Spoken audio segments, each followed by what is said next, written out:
Tuhan firman-Mu ajaib, kekal meski gunung menghilang.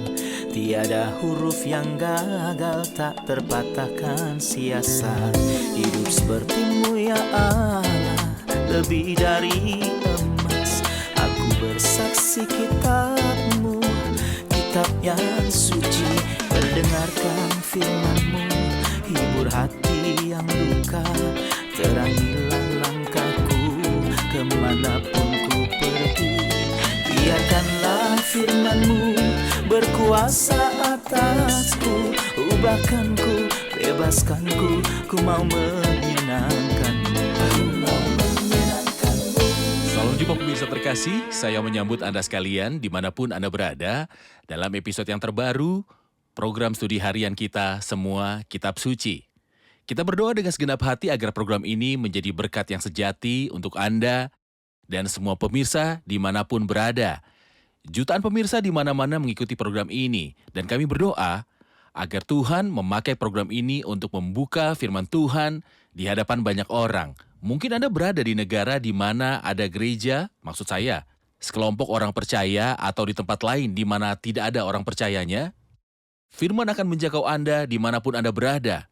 Alkitab terbuka di hadapanmu dan sampai padamu. Firman itu dekat kepadamu. Jadi kami berdoa agar program ini menyediakan pewahyuan yang berasal dari Tuhan Yesus Kristus bagi Anda seperti yang disebutkan Alkitab. Kita masih mempelajari ayat-ayat pertama pasal 1 dari surat kepada orang Ibrani. Kita berbicara di episode sebelumnya tentang pada zaman dahulu Allah berulang kali dalam pelbagai cara berbicara kepada nenek moyang kita dengan perantara nabi-nabi. Dan kita belajar bahwa Allah yang hidup dan yang ada adalah Allah yang berbicara, yang ingin berkomunikasi dengan manusia. Dia berbicara kepada nenek moyang. Dia berbicara melalui para nabi. Dia berbicara dengan berbagai cara, baik dengan kata-kata secara langsung ataupun dengan penglihatan dan mimpi. Dalam episode hari ini, kita akan berbicara tentang Allah yang telah berbicara kepada kita dengan perantaraan anaknya yang berhak menerima segala yang ada. Apa arti dari berbicara dengan perantaraan anaknya? Ini yang akan kita ketahui di episode hari ini bersama Dr. Farid Zaki. Selamat datang Dr. Farid. Terima kasih. Kami juga menyambut hadirin di studio, selamat datang.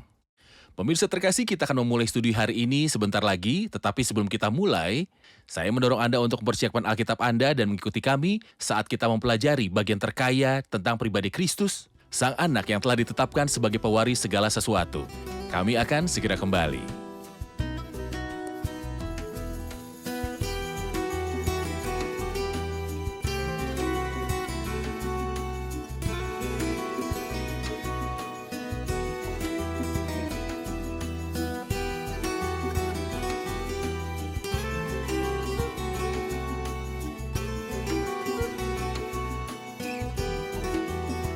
Selamat datang Dr. Farid. Terima kasih Saudara Ayat. Senang berjumpa dengan Anda. Ini sebuah kesempatan baru untuk mempelajari surat kepada orang Ibrani, surat yang sangat kaya. Tuhan memberkati. Saya juga. Dr. Farid, kami ingin mengajukan sebuah pertanyaan di halaman Facebook kami, Semua Kitab Suci, tentang apa yang kita lihat dalam surat kepada orang Ibrani dari beberapa pemirsa. Mereka membagikan kata-katanya. Ezra Khalil membagikan kata-kata ini. Surat ini memperkenalkan kepada kita Kristus sebagai yang terbesar. Hana, putri raja berkata, kita melihat dalam surat ini Kristus, imam besar yang agung yang hidup selama-lamanya. Saudara Adel Faiti mengatakan, kami perhatikan dalam surat ini bahwa penulis tidak menyebutkan namanya. Mengapa? Kami telah membalas ini di episode sebelumnya. Terima kasih untuk pertanyaannya. Raymond Malek berkata, kita melihat dia dimahkotai dengan kemuliaan dan kehormatan. Tentu itu Kristus. Setki Fayez berkata, surat itu menunjukkan kepada kita, mereka yang taat, menerima dan mempercayai janji-janji, karena menganggap dia setia yang telah berjanji, dan melihat dia yang tidak kelihatan. Kekristenan adalah untuk percaya di hatimu, apa yang tidak dipercaya oleh pikiran.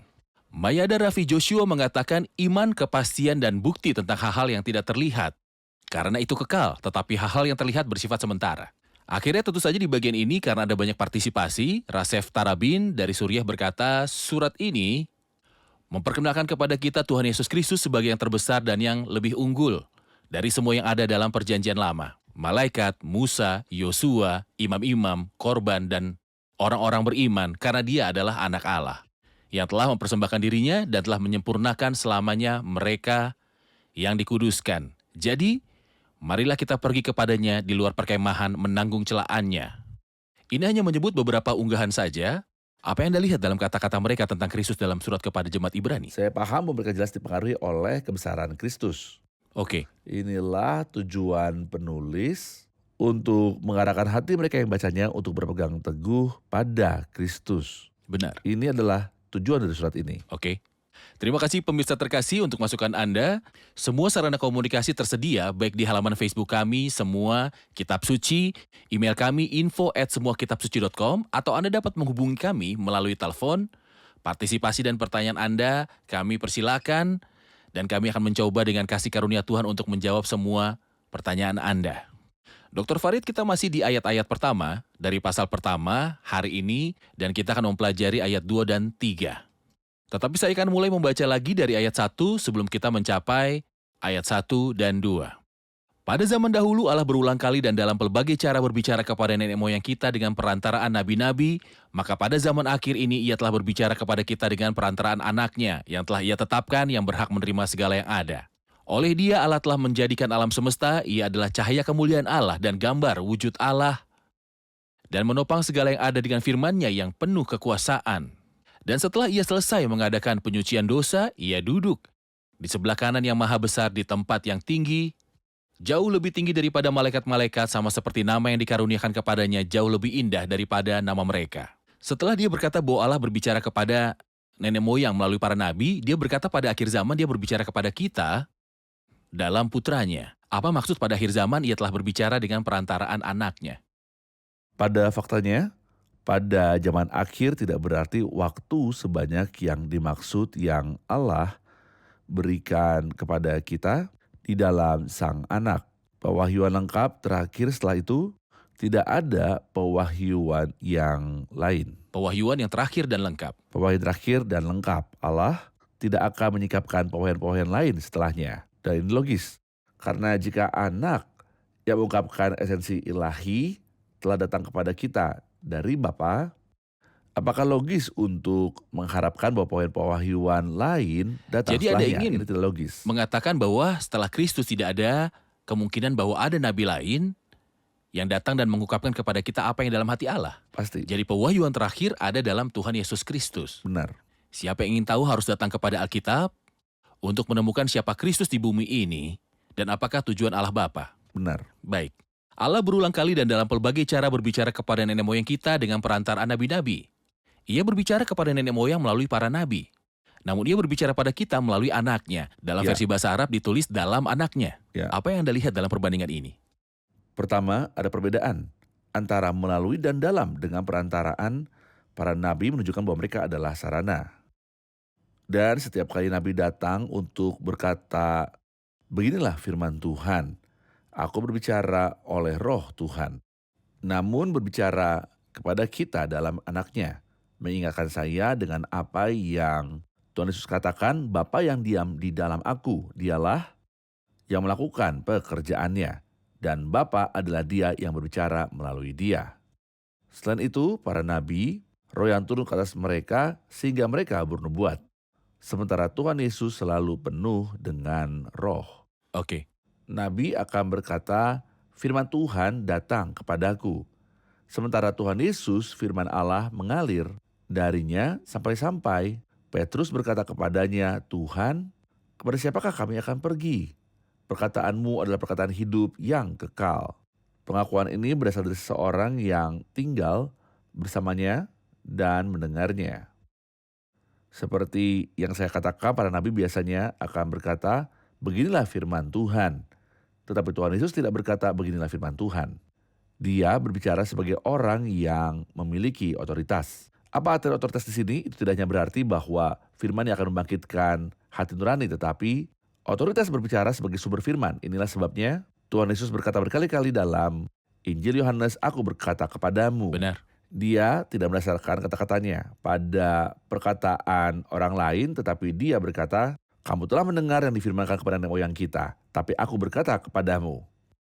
Juga, para nabi terutama Musa, Yesaya, dan Daniel merujuk dalam nubuat mereka kepada orang yang sangat besar yang akan datang setelah mereka. Tuhan Yesus tidak pernah merujuk kepada seseorang yang akan datang setelahnya, kecuali ketika dia bicara tentang penolong dan dia berkata dengan jelas, roh kebenaran. Kita membaca tentang hal ini dalam Yohanes 14, 15, dan 16. Beberapa telah membuat penafsiran yang salah untuk perkataan ini dan kita mungkin akan membahasnya nanti. Tetapi satu-satunya pribadi yang Kristus katakan bahwa dia akan datang Roh setelah Kudus. dia sebagai penolong adalah Roh Kudus. Yang tanya juga berkata, ia akan memuliakan aku sebab ia akan memberitakan kepadamu apa yang diterimanya daripadaku.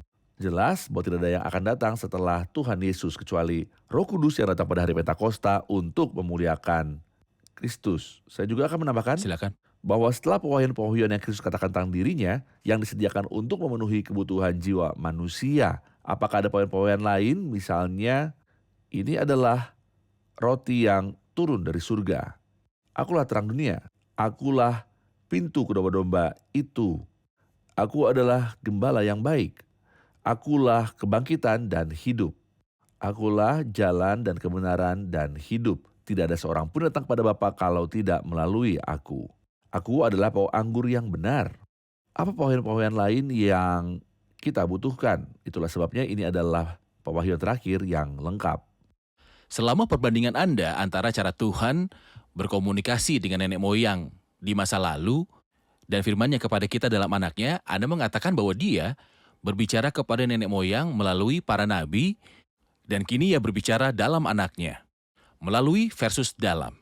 Mungkin salah satu pemirsa berkata, itu hal yang sangat kecil. Akankah itu membuat perbedaan dalam makna pewahyuan Allah? Ya benar. Bagaimana? Itu membuat perbedaan. Bahkan jika sebuah titik ditambahkan atau dihapus, itu akan membuat perbedaan. Saya akan memberikan contoh. Paulus mengandalkan perbedaan sebuah kata. Dan dia menegaskan dalam Galatia bahwa keturunan yang Allah maksud bagi Abraham adalah Kristus, bukan semua keturunan Abraham. Jadi dia berkata dalam Galatia 3 bahwa Allah membuat janji kepada Abraham dan kepada keturunannya. Tidak dikatakan kepada keturunan-keturunannya. Tunggal dan bukan jamak. Tunggal dan bukan jamak. Apakah Anda memperhatikan juga Tuhan Yesus berkata, selama ulurnya langit dan bumi ini satu iota satu titik pun tidak akan ditiadakan dari hukum Taurat. Ini menegaskan apa yang disebut inspirasi verbal dari firman Allah. Inspirasi verbal. Benar, dari ini firman sangat Tuhan. penting. Benar, Kami iya. percayanya. Terima kasih Dr. Farid. Kita saksikan laporan dan kembali untuk menjawab pertanyaan hadirin. Silakan. Anak Allah adalah subjek surat kepada orang Ibrani. Anak Allah adalah pribadi yang telah Allah wahyukan kepada kita. Dengan kata lain, itu adalah pengetahuan tentang anak Allah yang telah Dia berikan kepada kita masing-masing dengan kasih karunia yang tak terbatas. Pernahkah Anda berdiri, saudaraku, bersyukur kepada Tuhan dan memberkati Dia dari lubuk hatimu yang paling dalam, karena Anda hidup di hari-hari terakhir ini? Apakah Anda akan bersedia bertukar tempat dengan Musa? Misalnya, siapa yang melihat kemuliaan yang dapat Allah sampaikan sehubung dengan hukum Taurat? Atau dengan Nabi Yesaya yang melihat Tuhan di bait suci tinggi dan menjulang, dan melihat semua kemuliaan yang bisa tersingkap di rumah yang dibuat hanya dengan tangan? Atau apakah Anda mau bertukar tempat dengan Daud yang sebelumnya telah melihat Dia yang duduk di tahtanya dan semuanya telah diletakkan di bawah otoritasnya? Terpujilah nama Tuhan Yesus Kristus. Ayat 2 berkata, pada zaman akhir ini Ia telah berbicara kepada kita dengan perantara anaknya. Apa Pertanyaan arti yang sangat Kristus penting di adalah segala anak Allah? zaman. Apa arti Kristus adalah anak Allah? Apakah Allah menikah dan memperanakan Kristus seperti yang dikatakan? Pertama, saya akan fokus pada kata anak. Tidak pernah disebutkan tentang Kristus dalam Alkitab, tidak sekalipun disebut dengan kata bahasa Inggris child untuk istilah anak Allah. Tetapi kata yang selalu disebut adalah son untuk istilah anak Allah dalam Perjanjian Lama dan Perjanjian Baru. Misalnya, Yesaya 9 ayat 6 mengatakan frase yang indah ini, sebab seorang anak atau child telah lahir untuk kita. Ini adalah sifat manusia dari perawan Maria. Seorang anak atau son telah lahir untuk kita, bukan seorang anak atau child. Dalam bahasa Ibrani, ben, dalam Perjanjian Baru, Kristus tidak pernah disebut sebagai anak Allah dengan kata child. Mari kita menyingkirkan kelahiran fisik dari pikiran kita. Jadi apa yang dimaksud dengan Allah dengan kata son? Ketika kita menelaah Injil Yohanes, kita menemukan bahwa kata anak atau son jelas berarti kesetaraan dengan Bapa. Tuhan Yesus dalam Yohanes 5 menyembuhkan orang lumpuh di kolam Betseda, dan ketika orang-orang Yahudi datang untuk memeriksa dia, karena dia melakukan ini pada hari Sabat, Yesus menjawab mereka, Bapakku bekerja sampai sekarang, maka aku pun bekerja juga. Penulis komentator mengatakan sebab itu orang-orang Yahudi lebih berusaha lagi untuk membunuhnya. Bukan saja karena ia melanggar hari Sabat, tetapi juga karena ia mengatakan bahwa Allah adalah Bapanya sendiri. Dengan demikian Dan menyamakan apa dirinya salahnya dengan menyebut Allah. Allah Bapanya sendiri, menyamakan dirinya dengan Allah. Lalu ketika Kristus berkata, aku adalah anak Allah, itu berarti aku setara dengan Bapa. Saya juga ingin menambahkan bahwa dialah yang menyatakan Bapa, yang menyingkapkan esensi ilahi. Ia dengan jelas mengatakan ini kepada Filipus. Barang siapa telah melihat aku, ia telah melihat Bapa. Bagaimana engkau berkata tunjukkanlah Bapa itu kepada kami? Kata anak atau son berarti mengungkapkan esensi ilahi. Dalam Kolose 1, gambar Allah yang tidak kelihatan, yang sulung, lebih Gambar utama Allah dari tidak segala yang kelihatan. diciptakan. Yang sungguh Dia lebih utama bukan dari hanya segala yang cerminan diciptakan. Allah, tetapi juga gambar Allah Gambar yang sama. Allah yang menyatakan diri. menyatakan. Jadi kami simpulkan bahwa anak Allah tidak berarti kelahiran fisik, tetapi itu berarti setara dengan Allah dan menyikapkan siapa Allah itu. Saya ingin menambahkan bahwa ada 4 nama Kristus yang melukiskan gambar itu dalam 4 bagian perjanjian baru.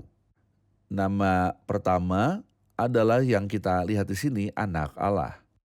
Nama kedua dalam Yohanes 1, firman Allah. Pada mulanya adalah firman. Ini menunjukkan kepada kita ungkapan pikiran ilahi atau logos.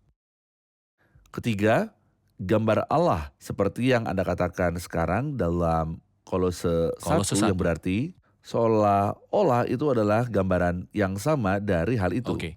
Keempat, kita membaca tentang kehidupan Allah. Dalam 1 Yohanes ayat yang pertama, hidup itu telah dinyatakan. Tentang siapa semua ini dikatakan selain siapa yang setara dengan Bapa. Iya, benar. Dr. Farid ketika dia berbicara tentang Kristus sebagai anak Allah, dia berkata yang telah ia tetapkan sebagai yang berhak menerima segala yang ada. Kita perlu membahas yang berhak menerima atau pewaris segala yang ada secara menyeluruh. Apa arti Benar. yang berhak menerima segala yang ada?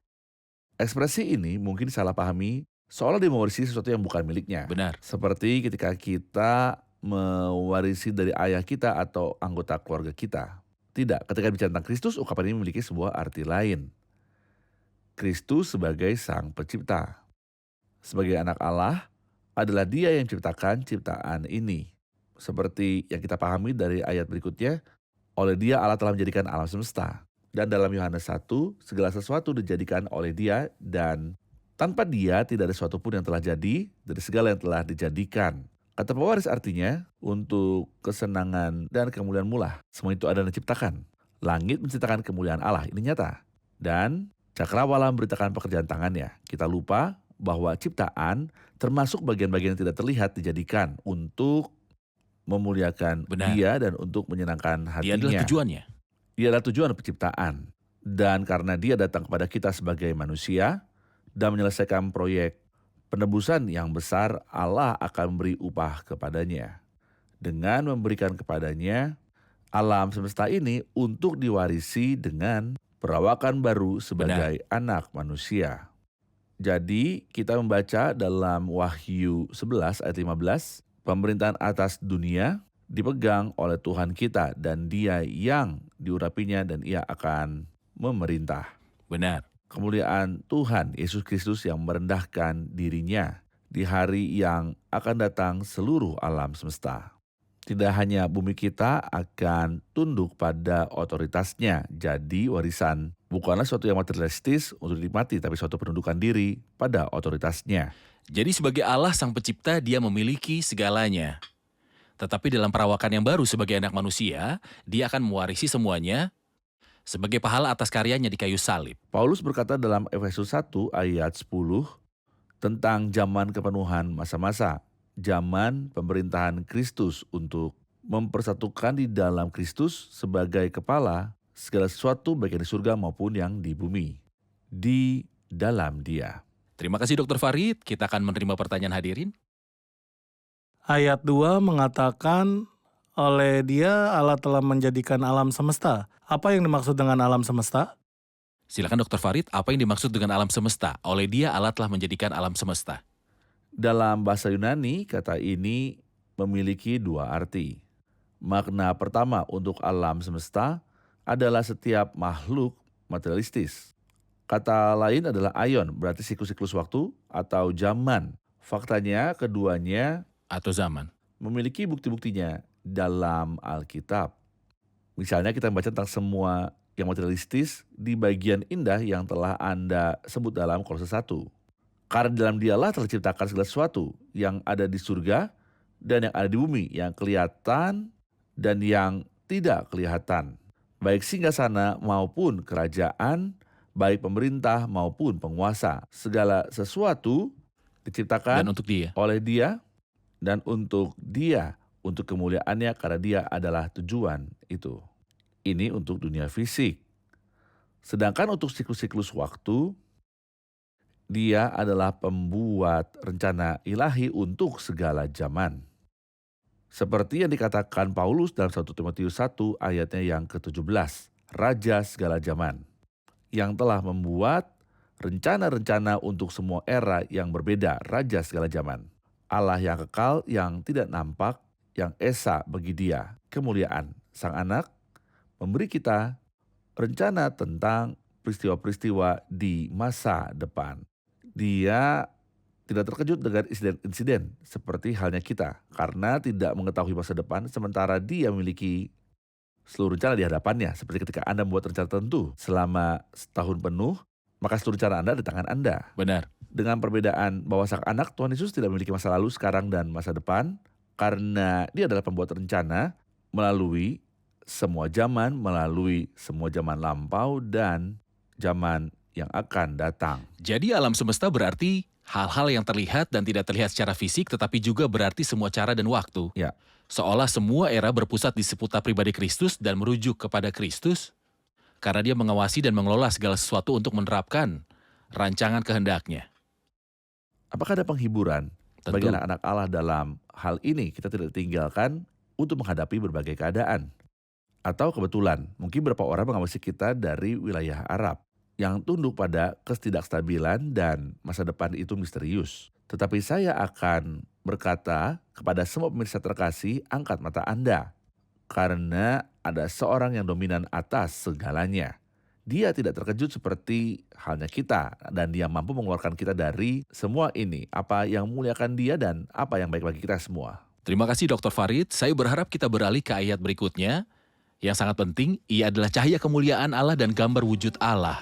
Tetapi kita akan menundanya ke episode berikutnya jika Tuhan berkenan. Kita akan rangkum episode ini bersama hadirin.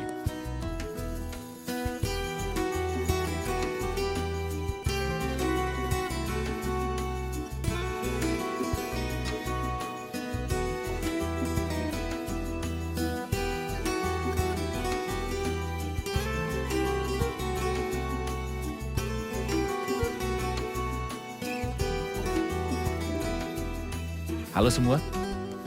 Pada zaman dahulu Allah berulang kali dan dalam pelbagai cara berbicara kepada nenek moyang kita dengan perantaraan nabi-nabi, maka pada zaman akhir ini Ia berbicara kepada kita dengan perantaraan Anak-Nya. Apakah perbedaan antara berbicara kepada nenek moyang dengan perantaraan nabi dan pada akhir zaman Ia berbicara dengan perantaraan Anak-Nya?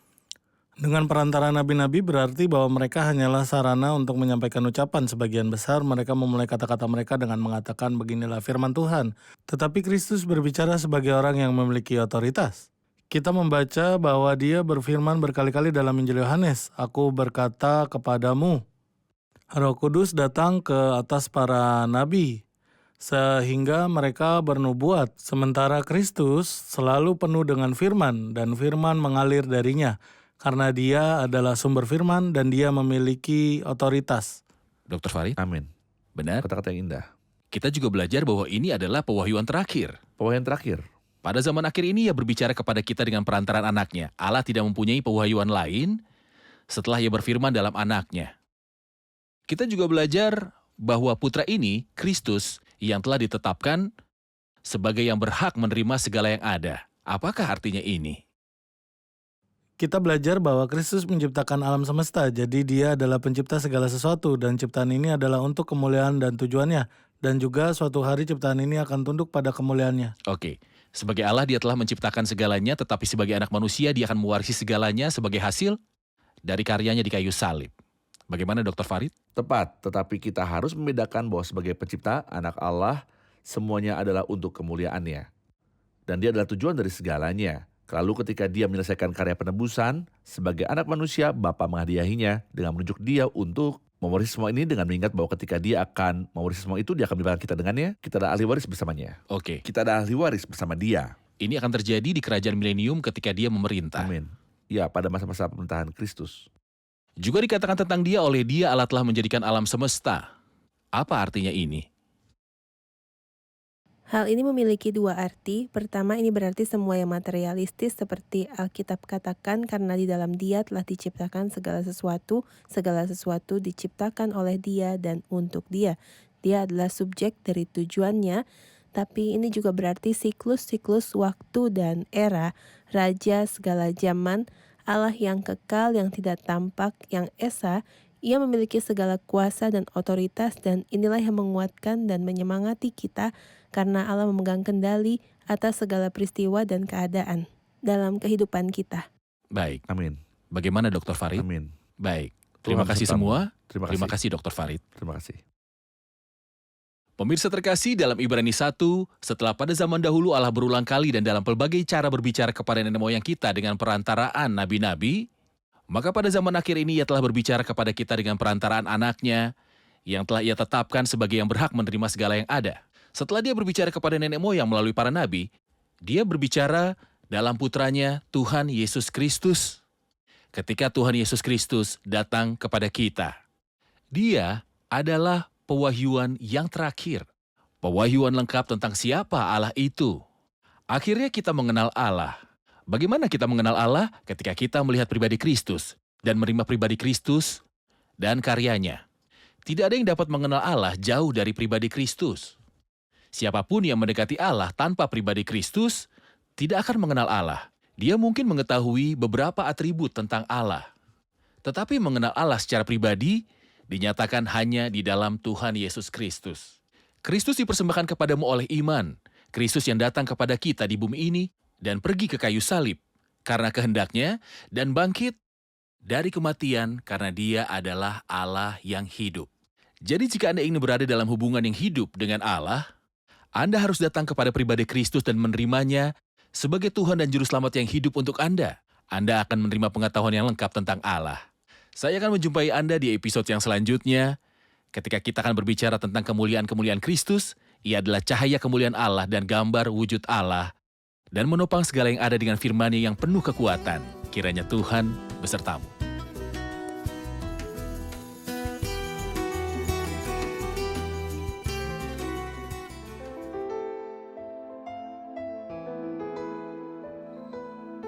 Tuhan firman-Mu ajaib, kekal meski gunung menghilang. Tiada huruf yang gagal, tak terpatahkan siasat. Hidup seperti-Mu ya Allah, lebih dari emas. Aku bersaksi kitab-Mu, kitab yang suci. Mendengarkan firman-Mu, hibur hati yang luka. Terangilah langkahku kemanapun ku pergi. Biarkanlah firman-Mu berkuasa atasku. Ubahkanku, bebaskanku, ku mau menyenangkan-Mu. Tuhan firman-Mu ajaib, kekal meski gunungnya. Ubah dan bebaskan aku.